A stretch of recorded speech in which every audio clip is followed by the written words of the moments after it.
Huwag na tayong uusap. Huwag mo hawakan si Lawyer. Huwag mo hawakan. Huwag mo hawakan yung nanay ko! Tanungin ko kayo, anong kasalanan ko? Tanong ko nga. Ito, nandito ka kaya. Ito, tanungin kita. Anong kasalanan ko?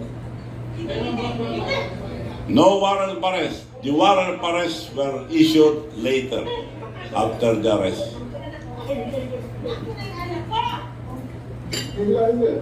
Hihilahin mo yan. Kung may wala ka, hihilahin mo yan. Pag-uwas ba? Pero hihilahin.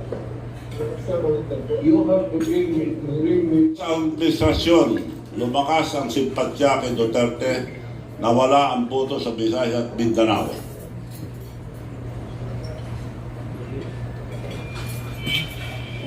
Natalo ang senatorial slate ang administrasyon, panalo ang senatorial slate ang oposisyon. Bumagsak ang rating ni Bongbong Marcos, kaya kailangan umarkila ng PR man para baliktarin ng sitwasyon. Mr. President, kayo po ba sa puso ninyo, gusto niyo bang makipagkasundo ba sa mga Duterte? Oo! Ako, ayaw ko lang ito. Gusto ko makasundo sa lahat ng tao. Mas wala, marami na ako yung kaaway. Hindi mo kailangan ng kaaway. Kailangan mo kaibigan. So, tuloy-tuloy pa rin ang character build-up. Tuloy-tuloy ang scripted na interview para character build-up ang actor president.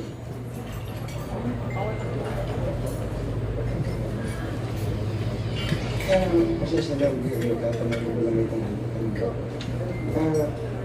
masyado raw kasi kayo One, 4 beses sabi ng babait si Bongbong Marcos. Ngayon, may gobyerno.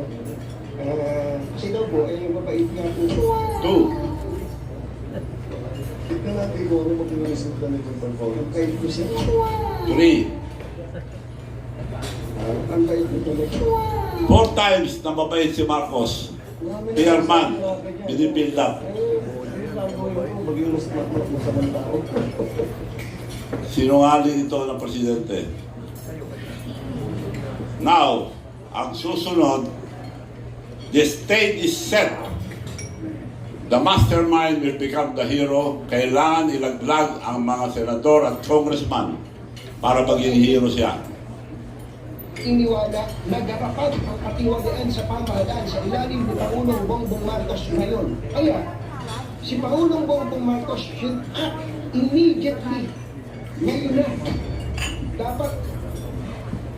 Dapat magsalita si Pangulong Bongbong Marcos tungkol sa mga porsyento ng mga congressman, pati ng mga senador sa mga government projects. Kung meron man pong dapat na umaksyon dito, dapat si Pangulong Bongbong Marcos.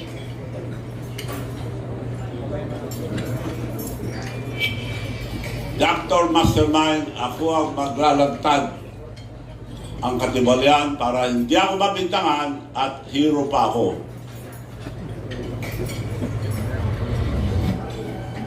Let's go back to the SONA 2024. Bongbong Marcos mentioned, he built, pinagyabang niya na nakagawa to 23-24, 5,500 flood control projects and more. Ng panahon, ang hagupit ng La Nina at mga matinding pag-ulan naman ang ating binabantayan at pinaghahandaan. Mahigit 5,500 flood control project ang natapos na at marami pang iba ang kasalukuyang ginagawa sa buong bansa. Mga nabudol.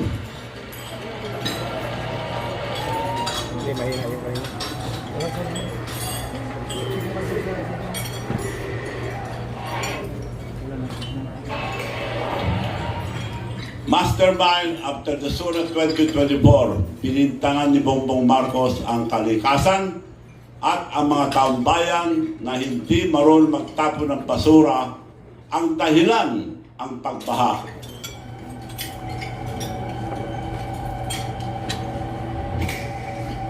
President Ferdinand Marcos Jr. pins the blame on climate change and improper trash disposal after he inspects severely flooded areas in Metro Manila. The amount of water was not as bad as Indoor. But the effect was greater than Indoor. Mas marami tayong flood control ngayon kasi noon. This is what the effects of climate change are.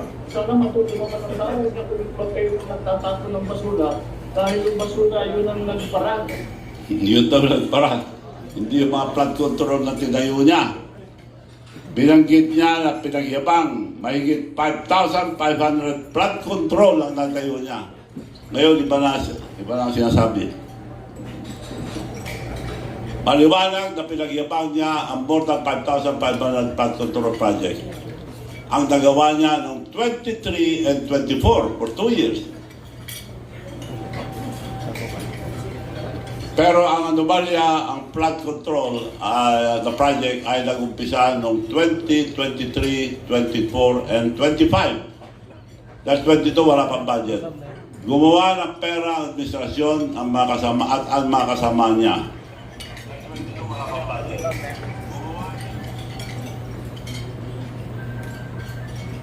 Next.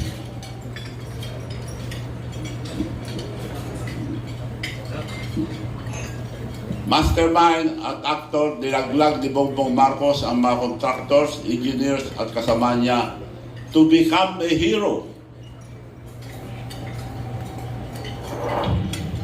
At hindi niya binanggit, take note, hindi niya binanggit si Saldico, Speaker Romualdez, dahil tatlo silang, bago umupo si Bongbong Marcos, tatlo sila nag-uusap. Ang mastermind, Martin Romualdez and President Marcos, ni-recruit ni Saldico para gumawa ng mga kalukuhan. So tatlo lang sila nakakalam. So maliwanag mga kababayan na tatlo lang sila nakakalam dito.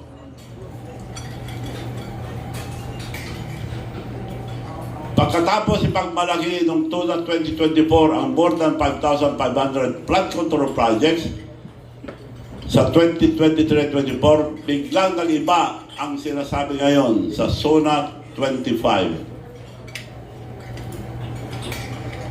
Pagbasta ng mannerism ni Bongbong, ang bibig ni Bongbong Marcos habang nagsasalita, yun daw ay epekto ng cocaine.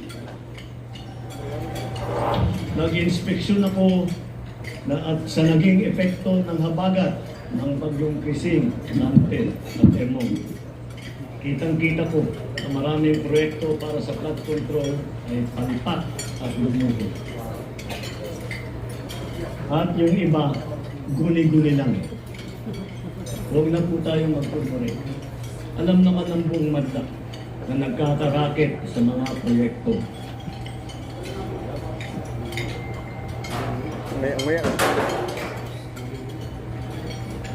Mga kickback, mga initiative, errata, SOP, for the boys. Kaya sa mga nakikipagsabwatan upang kunin ang pondo ng bayan at nakawin ang kinabukasan ng ating mga mamamayan, nahiya naman kayo sa inyong kapwa Pilipino. Sinungaling na presidente ito. Maliwanag na sinungaling. Sila nagtakaw sa Panghiro. Sige, tuloy natin.